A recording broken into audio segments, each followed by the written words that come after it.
Un programa escrito y dirigido por Juan José Plans.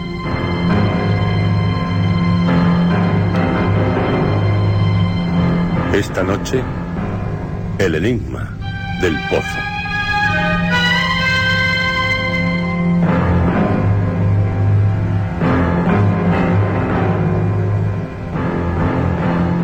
Esta es su noche, la noche de cuantos desean vivir las más fantásticas historias, las historias de este programa, Historias.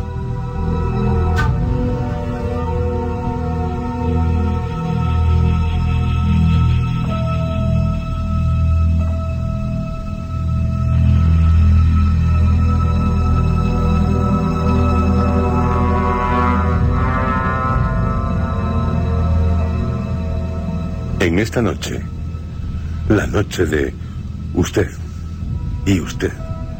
y también usted, la noche de todos los que están dispuestos a vivir osada, intrépida, aventureramente, hasta las más sorprendentes situaciones. Prepárense, vivirán una escalofriante, aterradora historia.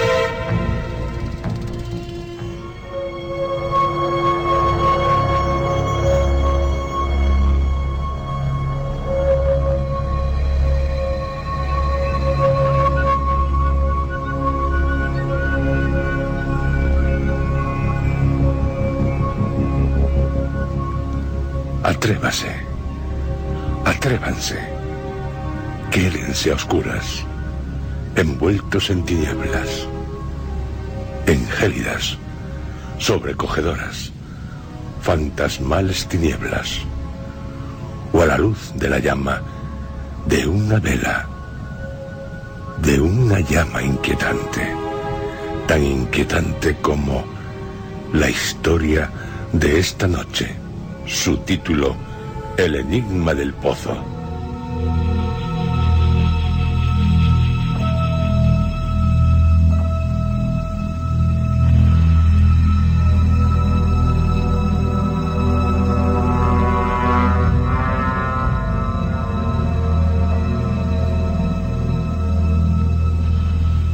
Cierre los ojos, apriete los párpados y húndase en un abismo, en el abismo de un pozo en el que hay un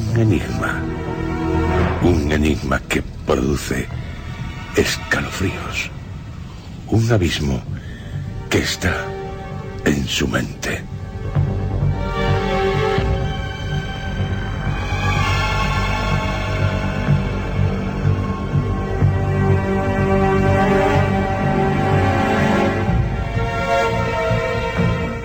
El enigma del pozo, impresionante relato de Óscar Sacristán López, de Madrid.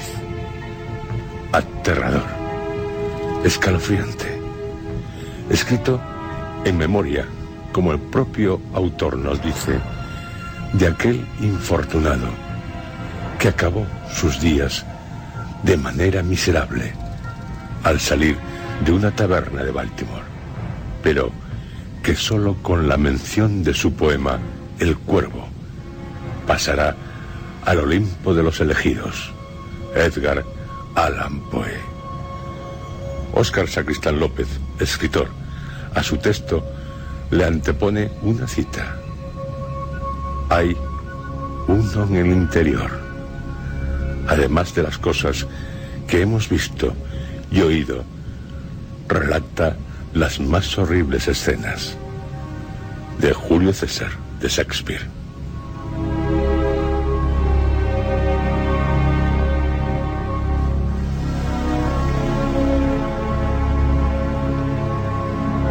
Y ya, vivan, para su horror, la historia de El enigma del pozo, de Óscar Sacristán López.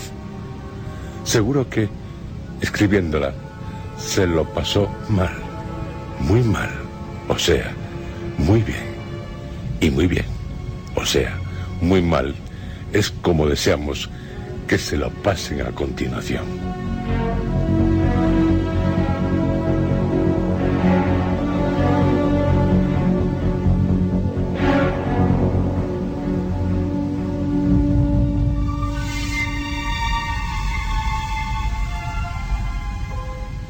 Era la última vez que cenaba con Teobaldo. Él no lo sabía, ni entonces ni nunca. Al día siguiente los niños ya no comprarían más globos a la puerta de su tienda en la Rue de Palais. Esa noche iba a matarle.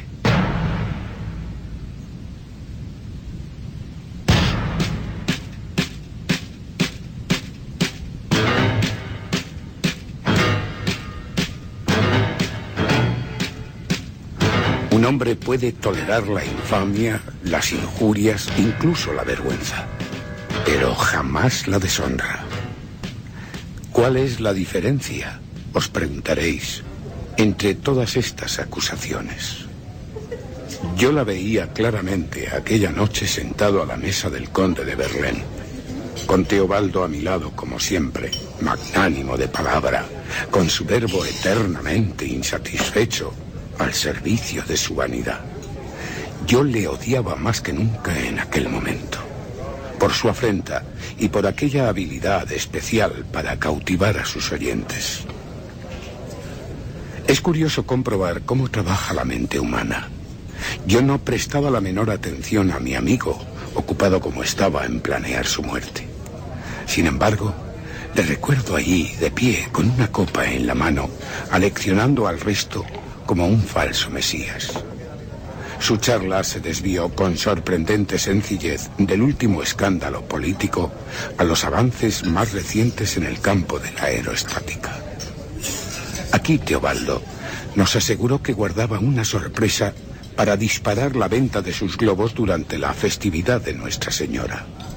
Aún creo estar viendo a la misma Madame Verlaine sostener una conversación estúpida con mi amigo, cuando éste creyó oportuno dejar de exhibirse y volvió a tomar asiento, y las palabras de elogio que dedicó a aquellos curiosos cacharros y su capacidad milagrosa para alzar el vuelo. Necia, necios todos, incluido yo, tan sonriente, tan fingidamente cordial. La mujer debió creer en un sincero interés por mi parte al verme asentir con vehemencia a sus palabras. Cómo reía yo por dentro. Aquella dama gesticulante se parecía notablemente a mi esposa. ¿Engañaría también a su marido como lo había hecho Eleonor conmigo? Probablemente sí, y quizá con el mismo hombre, con Teobaldo. Miradle ahora cómo se entretiene jugueteando con los cubiertos entre sus dedos, mientras la rubia Cherison le explica que se trata de acero damasquinado. Una extravagancia del conde Verlaine para ennoblecer su mesa. Yo conozco esa expresión en el rostro de mi amigo. Es la del ladrón que se divierte a costa de la ingenuidad de sus víctimas. Nadie le ha visto esconder un salero de plata en el bolsillo hace tan solo un momento. Nadie, salvo yo. Todos disfrutan con su peculiar ingenio. Parecen seguros de conocerle. Jamás atribuirían su riqueza a algo que no fuera la constancia en el trabajo.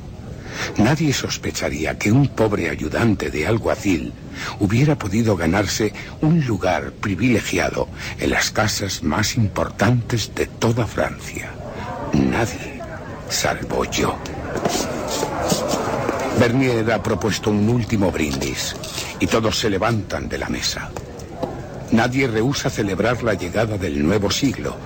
Nadie salvo yo. Aturdido, me dirijo al balcón y una explosión de luz me hiere los ojos. La mayoría corre a la terraza a contemplar los fuegos y mi soledad se ve pronto interrumpida. Allí abajo, el pueblo chilla en las callejuelas infectas entre el humo y el griterío. Las siluetas se tambalean fantasmagóricas a través de la niebla que produce la pólvora. Cuando entramos, la Cherison empieza a besar de manera escandalosa a la viuda de Armand. Los demás corean sus nombres y aplauden para que la farsa continúe, a pesar de los desesperados intentos de la mujer por apartar sus labios de los de ella. La viuda acaba cediendo finalmente y la rodea con sus brazos ante la algarabía del resto de invitados. Aquel espectáculo decadente me enfermó. Por suerte, Teobaldo es fácil de convencer. Le arrastro hacia las escaleras y salimos sin despedirnos, al comprobar que aquello tiene todo el aspecto de convertirse en una inesperada orgía. Bajamos a la plaza y nos sumergimos en el bullicio, en medio de aquel oleaje febril y ensordecedor que festeja la muerte decimonónica. La ausencia de identidad entre rostros desconocidos me seduce. Una mujerzuela se ha acercado a nosotros y sin mediar palabra se ha bajado la parte delantera del vestido. Teobaldo suelta una carcajada al ver aquel pecho desmesurado y grotesco que cuelga sobre el escote. La voz furiosa de la prostituta es devorada por la muchedumbre mientras nos alejamos. No así la risa de mi compañero, que martillea sin piedad en mis oídos cuando tiro de él hacia los tugurios que hay junto al Sena.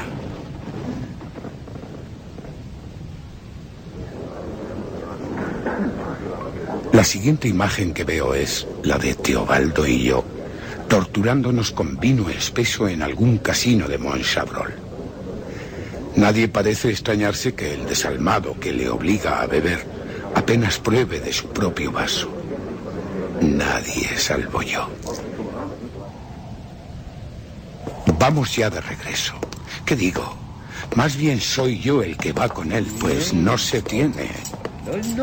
Cruzamos de manera furtiva por calles menos transitadas, donde la pestilencia se impone al olor dulzón de la bebida.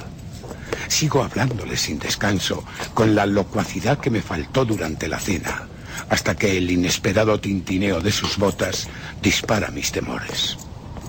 Si lo que entrechoca con sus espuelas es el sable prusiano con el que acostumbra impresionarnos en nuestras reuniones, podría encontrarse en un serio apuro, pues su destreza con las armas, al igual que con las mujeres, siempre ha sido digna de temer, más aún estando borracho.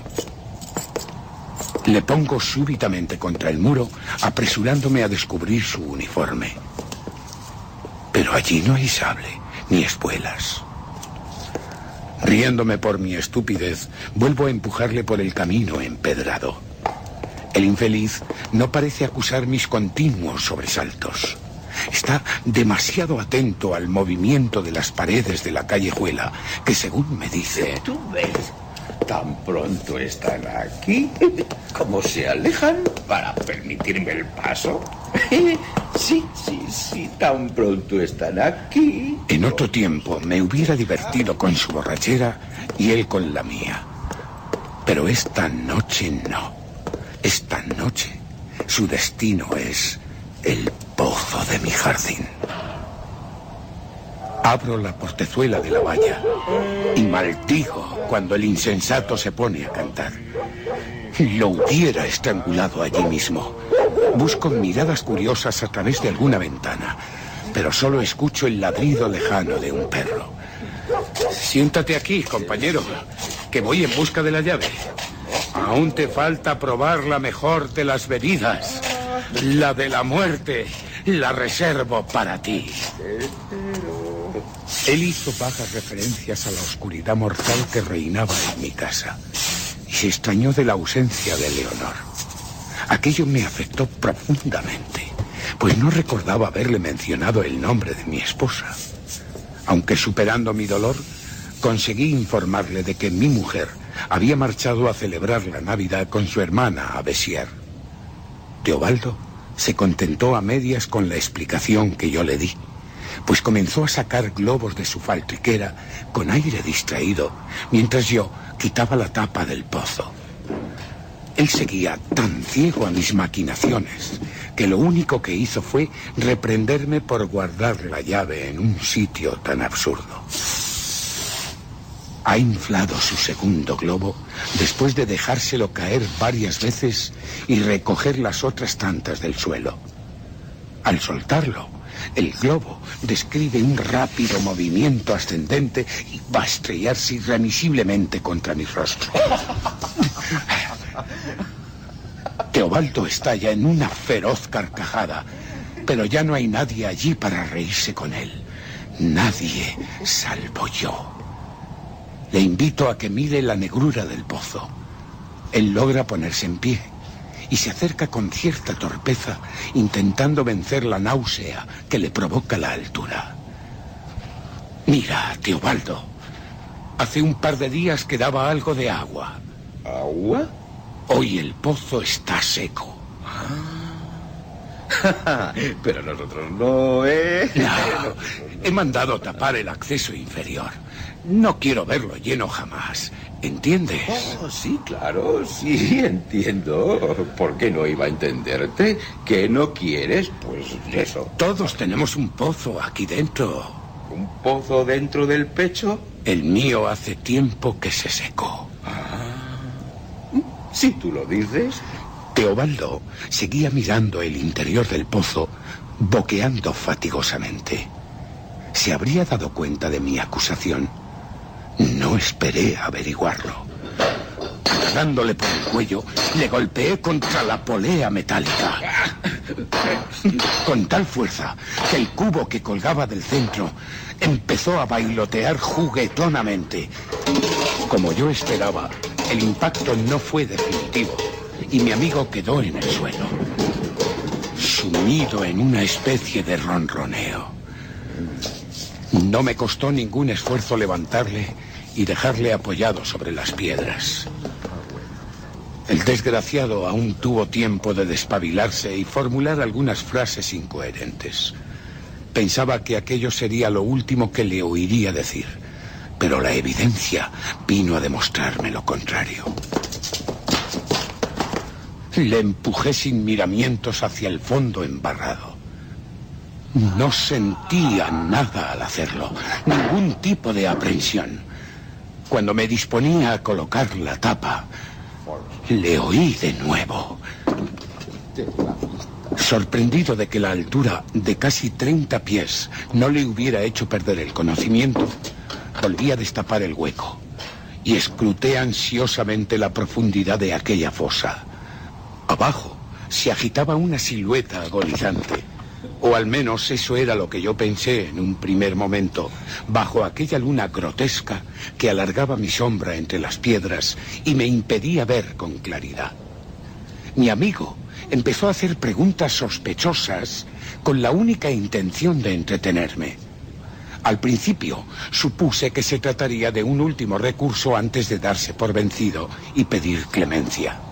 Yo no deseaba otra cosa, por supuesto, que verle humillado ante mí para luego responderle con una negativa. Pero el muy astuto se limitó a mofarse abiertamente, confesándome que sabía el motivo de aquel confinamiento. Hizo algunos comentarios que no voy a referir aquí acerca de la intimidad de mi esposa y su forma peculiar de entender la amistad. Canalla. Aquello rubricó su sentencia, aunque al ignorante pareció importarle poco, a juzgar por la risa estridente mientras sellaba la entrada. Tal era mi rabia que coloqué una pesada piedra encima de la tapa de madera, esperando que lograra enturbiar el buen ánimo de aquel malnacido. Fue en vano. Él redobló sus imprecaciones y los insultos hacia mi persona con un lenguaje que yo no le había oído hasta aquel momento. Su voz llegaba hasta mí distorsionada por el odio, tan demoníaca que llegué a imaginar que sería capaz de darme caza mientras corría hacia la mansión. En aquel estado de embriaguez, llegué a la puerta. Como un estúpido busqué la llave por todas partes. Tan alterado estaba que no recordé que aún la tenía conmigo. La resistencia de ese bastardo se me hacía intolerable, por lo que decidí situarme frente a la ventana. Aguardaría el momento triunfal de su capitulación. Desde allí podría vigilar la tapa todo el tiempo, hasta el amanecer. Entonces llamaría a mi sirviente, el fiel Bernard.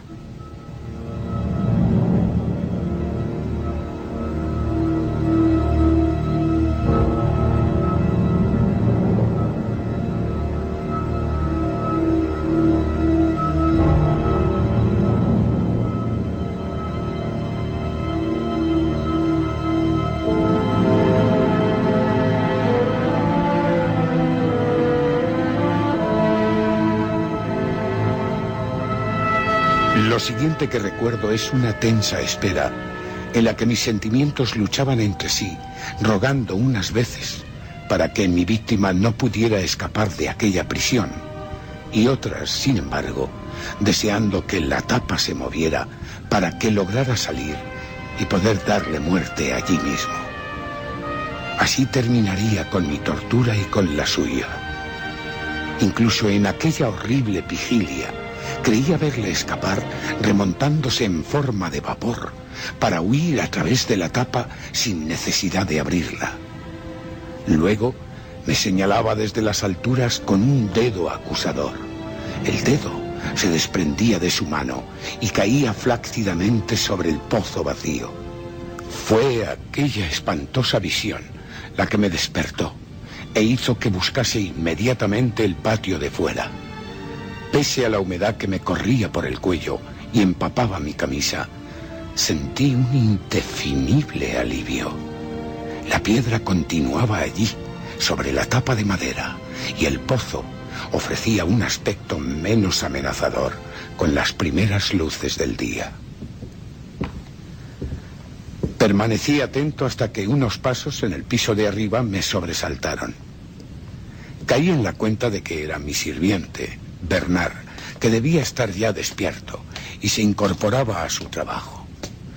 Su figura demacrada me hizo pensar de nuevo en mi amigo, cuando le vi bajar a la estancia en que me encontraba. Ah, señor, no sabía que usted estuviera. Fingió cierta sorpresa al verme allí sentado. Le deseo una feliz Navidad. Y yo a usted, Bernard. Gracias, señor. Y con aquella actitud tan peculiar en él, se fue a preparar el desayuno sin hacer preguntas. Cuando volvió con la bandeja y los croissants recién hechos, le dije: Bernard, el pozo... Sí, señor. Debes vigilar el pozo como si tu vida te fuera en ello, ¿comprendes? Comprendo, señor. No se alteró lo más mínimo y me espetó un sorprendente... Ya lo suponía, señor. Aquello me dejó perplejo, pero ni él pidió más información, ni yo se la di. Desayuné con una voracidad casi vergonzosa ante el silencioso Bernard, que oteaba el jardín con expresión imperturbable. Aquella mañana le mortifiqué en exceso con mis órdenes, y solo hasta el mediodía no me percaté de que seguía de pie frente a la ventana, sin haber tomado asiento. Yo me acababa de despertar de una especie de pesadilla que rondaba, cómo no, sobre la figura de mi amigo. Le miré sobresaltado preguntándole: ¿hay novedades, Bernard? ¿Novedades? Por primera vez, el hombre se giró hacia mí. ¿Qué tipo de novedades, señor? Luego, su rostro se volvió hacia el jardín. Aquella monotonía acababa por desarmarme. Salgo de casa tambaleándome y empiezo a gritar al ocupante del pozo. Como era de esperar, no respondió. Sigo insultándole durante algunos minutos como un poseso, hasta que Bernard me obliga a entrar de nuevo. En mi locura, he salido sin coger una capa y me sorprendo tiritando de frío entre sus brazos.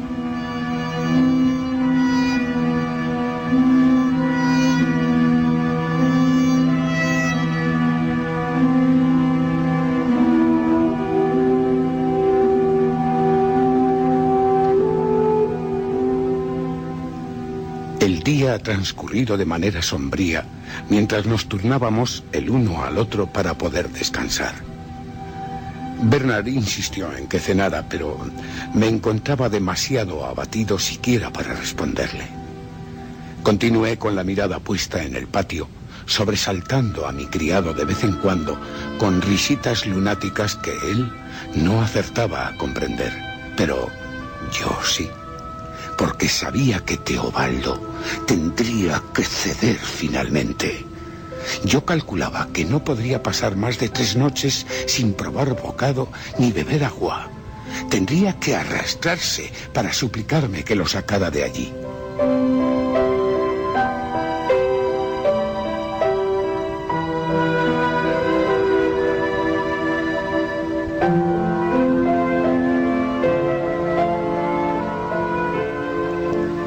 Llegó el segundo día y no tuvimos ninguna señal que anunciara la rendición de mi amigo. Lo último que recuerdo antes de caer dormido es a Bernard regresando para ocupar su sitio junto a la ventana. Sé que me dio las buenas noches y luego me tapó con una manta, aunque a la mañana siguiente me encontré desarropado y muerto de frío, y mi fiel criado seguía allí, de pie, sin apartar la vista del pozo. Ya no pude resistir más. Subí a mi habitación para sacar la pistola del armario. Mientras la cargaba, tuve ocasión de ver la expresión triste de Bernard. No lo haga, señor. Se lo ruego. No intentó detenerme cuando abrí la puerta y me encaminé decidido hacia el pozo.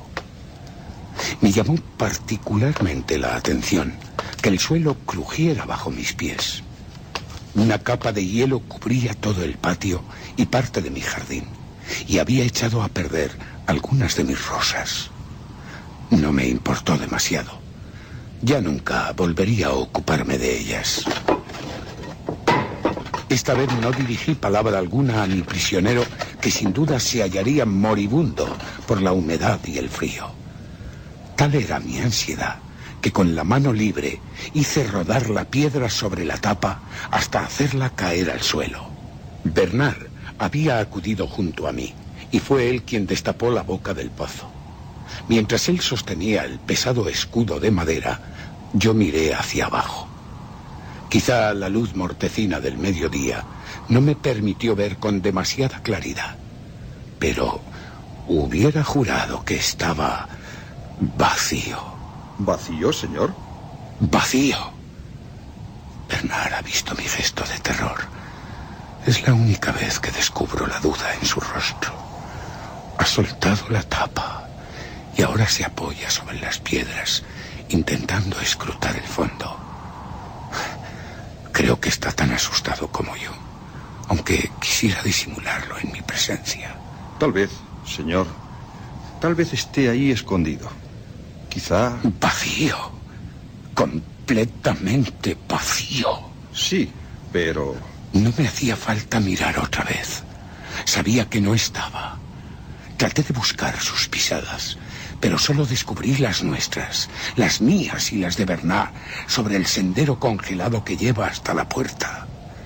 Las manos de mi criado me sujetan intentando sacarme de aquella pesadilla. Señor, deje que baje y así saldremos de dudas. No puede haberse escapado, créame. No, Bernard. Yo bajaré. Debo descubrir cómo lo hizo. Debo descubrirlo. El hombre se aparta contemplándome con cierta pena. Me subo al círculo de piedra y hago bajar el cubo hasta situarlo a la altura de mi pie. ¿Y ahora, señor? Vaya soltando la cuerda cuando yo se lo diga, Bernard. Señor, no olvide esto. La pistola. Tenga cuidado. Bájeme. Deprisa, Bernard. De acuerdo, señor. Los dos intercambiamos una última mirada.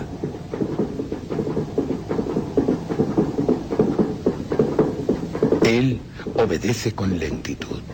El miedo crece en mi interior a medida que desciendo, mientras la oscuridad me va devorando paulatinamente. Cuando el cubo choca por fin contra el suelo embarrado, siento una extraña sensación de alivio y recelo.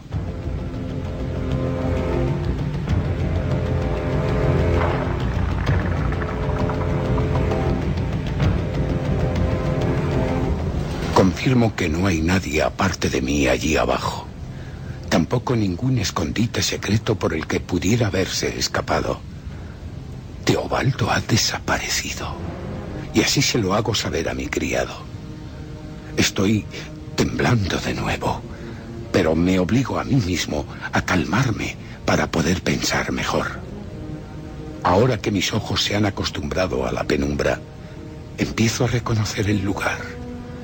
Veo claramente la pared de piedra, en cuyos resquicios no puedo meter mis dedos, más finos que los de Teobaldo. No, así no pudo huir. También habría intentado sacar los ladrillos para conformar una especie de escalera. Pero le hubiera resultado completamente imposible moverlos.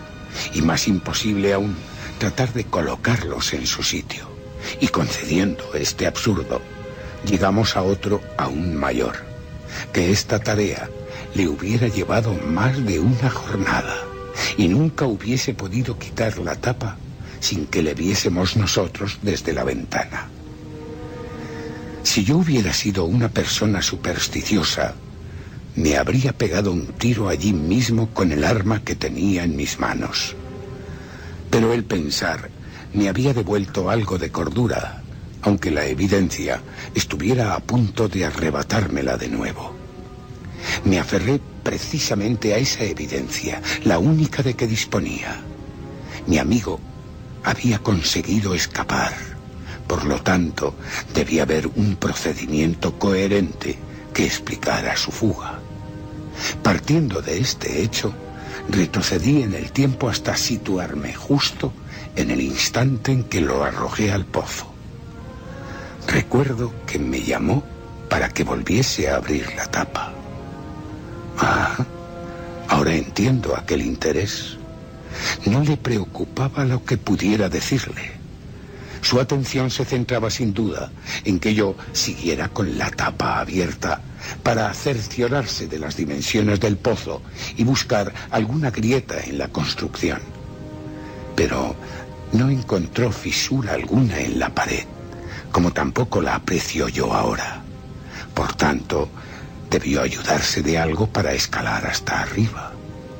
Él no llevaba más que la faltriquera de cuero colgada de su cinturón, y lo único que tenía dentro eran algunos globos y un salero de plata, por supuesto.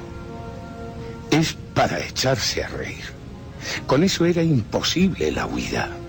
Tendría que haber dispuesto de muchos globos para elevarse, concediendo por buena esta hipótesis tan fantástica, y contar con un elemento adicional que le permitiera llenarlos de un gas más ligero que el aire, lo cual parece ridículo, pues ni lo llevaba encima, ni tuvo ocasión de fabricarlo.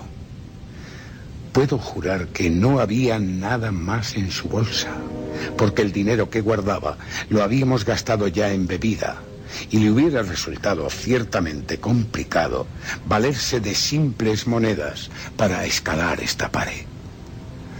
Arriba la construcción se estrecha ligeramente, y tal vez consiguiera abarcar ese diámetro estirándose con habilidad, aunque para eso tendría que haber llegado allí primero, pero nunca apoyándose en las paredes, pues yo mismo no alcanzo a tocarla ahora con los brazos extendidos. Dios mío, empiezo a volverme loco.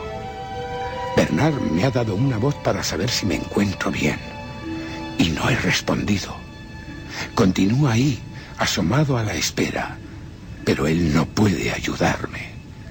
Teobaldo ha dispuesto el juego entre nosotros dos. Pues bien, juguemos. No recuerdo que me arrebatara nada mientras le arrojaba aquí dentro. Ni siquiera forcejeó conmigo, pues estaba aturdido todavía por el golpe. Ah, entonces debía llevarlo ya encima, escondido en algún sitio. Intento pensar con rapidez. Tal vez lo hubiera ocultado antes de llegar a casa de Verlaine. Si esto fuera cierto, quizá nunca sepamos de qué objeto se trata. Pero lo curioso es que yo le había registrado por el camino cuando me sorprendió aquel ruido metálico debajo de... Por todos los santos, ¡qué estúpido he sido!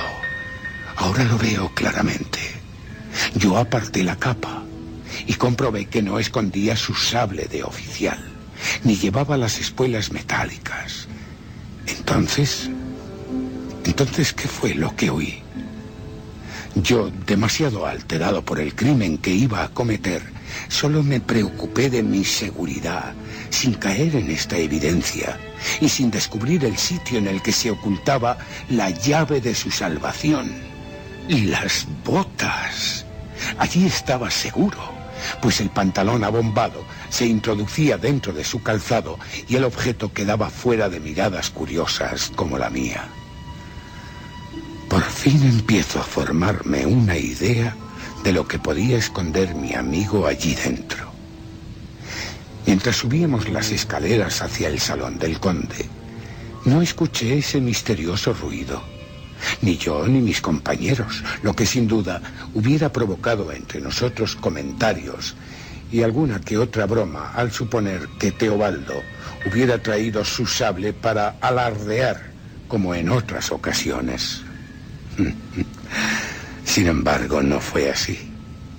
Entonces tuvo que ser durante la cena cuando logró hacerse con el misterioso objeto o los objetos, porque uno solo no le hubiera bastado, ya que debía apoyarse constantemente para ir subiendo. 2 al menos, ¿qué digo?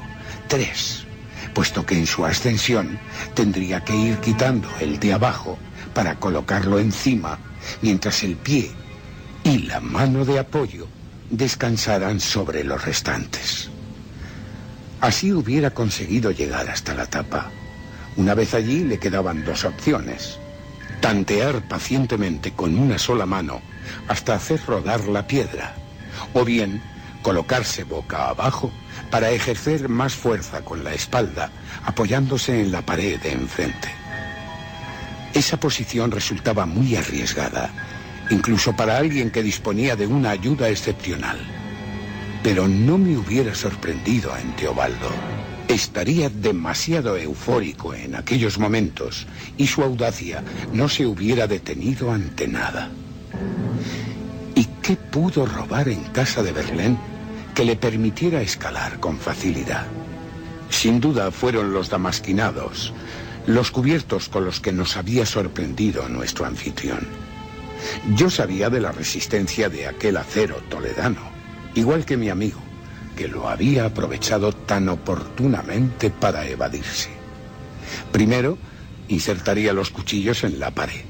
Si alguno se le resistía, podría martillearlo con la cuchara si era necesario. Los tenedores, gracias a su forma, serían muy útiles para salvar la pequeña inclinación de arriba. Simplemente perfecto. A estas horas, el bueno de Verlaine ya habría despedido a su doncella, dando por hecho que alguna negligencia suya explicara la desaparición de los cubiertos. Le encantaría saber que Teobaldo se los robó mientras contemplaba los fuegos artificiales desde la terraza. Es curioso. Otro marido engañado por el mismo hombre. Este consuelo ridículo se esfuma con las quejas de Bernard, que se empeña en bajar allí conmigo. Lógicamente me opongo a ello, y le ruego que me conceda unos minutos. No necesito más tiempo. Queda aclarado el asunto de las huellas, o mejor dicho, el de la ausencia de ellas, pues parece evidente que de no encontrarse entre las que hemos dejado mi criado y yo, es porque las suyas nunca estuvieron sobre la capa de hielo. Por tanto, tuvo que escapar la primera noche cuando el jardín seguía intacto y yo me encontraba solo. Aprovechó sin duda una de las escasas distracciones en las que me venció la somnolencia, a pesar de lo cual pude ver que la tapa y la piedra seguían en su sitio. Obviamente la intención de mi amigo no era colocarlas, sino escapar lo antes posible. Pero después de salir y descubrir que yo estaba frente a la ventana, sin reaccionar ante su huida, supuso acertadamente que había caído rendido. Aún me maldigo por su buen criterio. También puedo imaginar su cara de satisfacción mientras ponía todo en su sitio y desaparecía sin dejar rastro.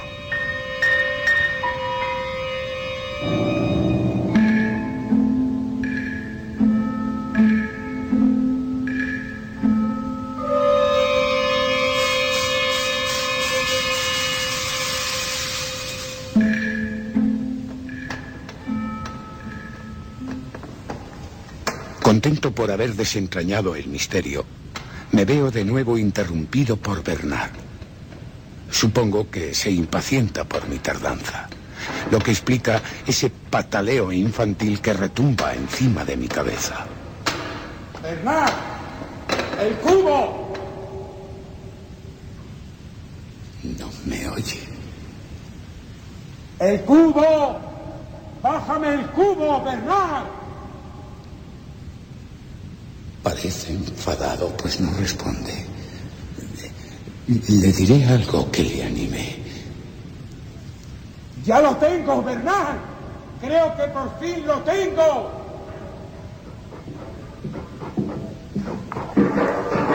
Baja la cuerda. El cubo. Subiré. Basta con introducir el pie en él y que Bernard tire de... Dios mío. En el cubo está la cabeza de Bernard. ¡Santo cielo! Y su mirada. Teobaldo. Esgrime uno de los cubiertos de Berlín. Un cuchillo manchado de sangre. Y va a cubrir el pozo con la tapa. ¡No! No, querido compañero, no. No me tienes. Yo te tengo a ti. ¡No!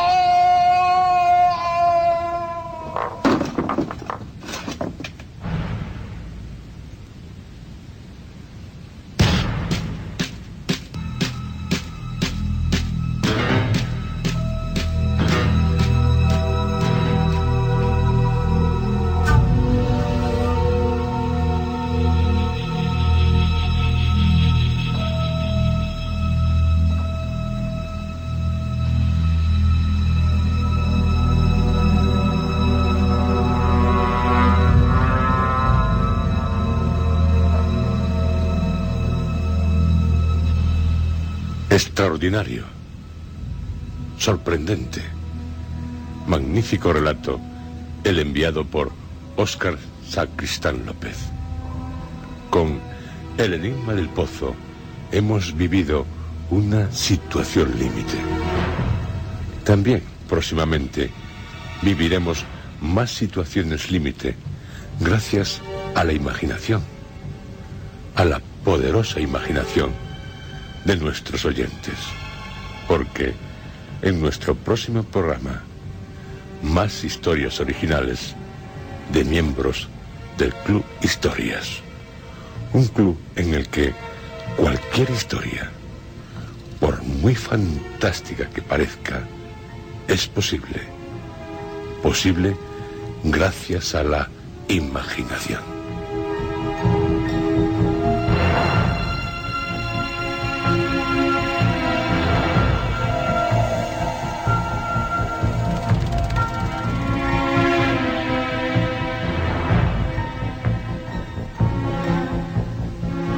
A este ciclo, el segundo, dedicado a los originales que nos enviaron, seguirán otros que, al igual que este, serán anunciados oportunamente. Si la historia que nos envió no se emitió en el primer ciclo, y tampoco se emite en este, no crea por eso que no se emitirá. Pero, como comprenderán, no podemos ofrecerlas todas al mismo tiempo. Fueron muchos los originales que nos enviaron. Así que, paciencia, todo llega.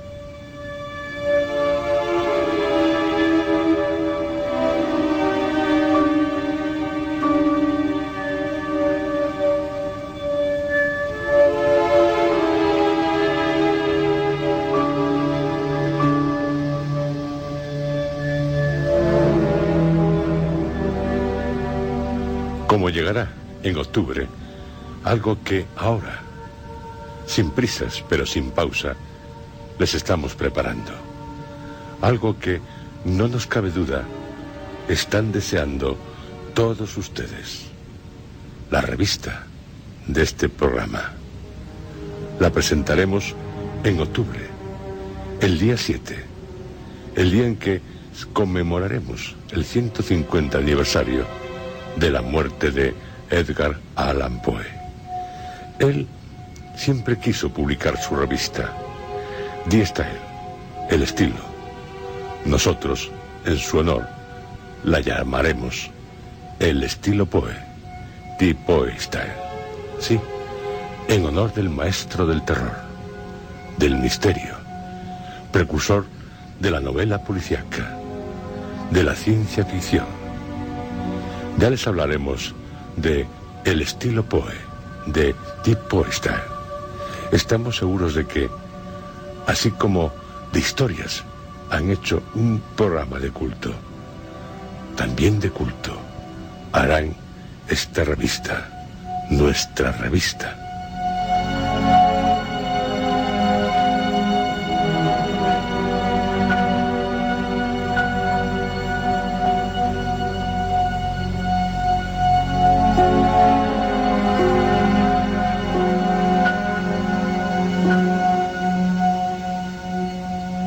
El primer número contendrá, entre otras cosas, El Cuervo, en edición bilingüe, inglés-español, así como Filosofía de la composición, texto que Poe escribió para darnos a conocer cómo escribió el poema El Cuervo, y por qué, y para qué lo escribió.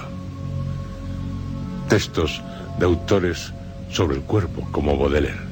También sus escritos referentes a la revista que quería publicar.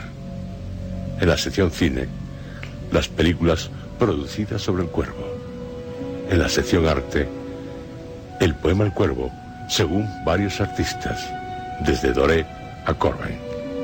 Y más, mucho más les ofreceremos en la revista Die Poe Style, el estilo Poe, nuestra revista. No lo olviden. En octubre tendrán la oportunidad de hacerse con un ejemplar de la revista. Su revista. La revista de todos los miembros del Club Historias.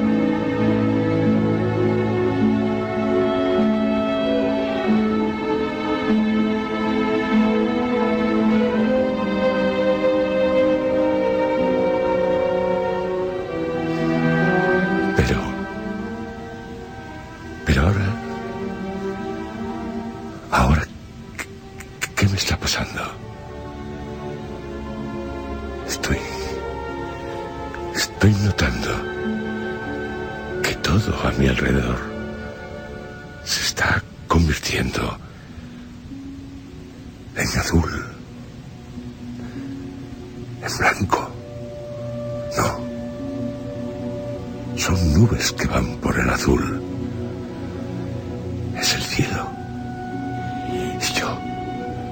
Y yo ahora voy volando por el cielo. Vuelo hacia alguien. Voy hacia una mansión estoy viendo. Vuelo. Tengo alas negras y me voy acercando. Me voy acercando a una ventana. Detrás de la ventana veo a alguien. ¿Acaso será usted? ¿O usted? Me voy acercando a la ventana. Me poso en el alféizar.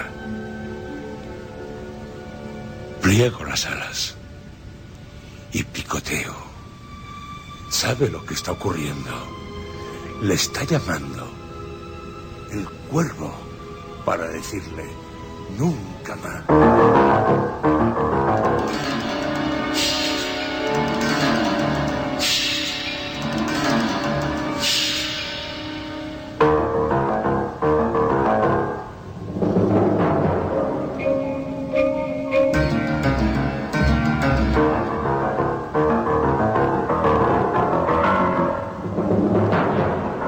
Han escuchado ustedes dentro de la serie Historias.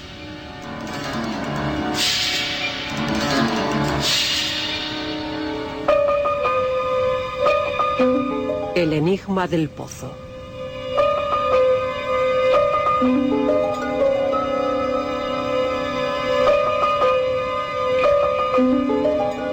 Este capítulo ha sido interpretado por Juan José Plans, José Antonio Ramírez, Roberto Cruz, Lourdes Guerras y Demetrio Fuentes.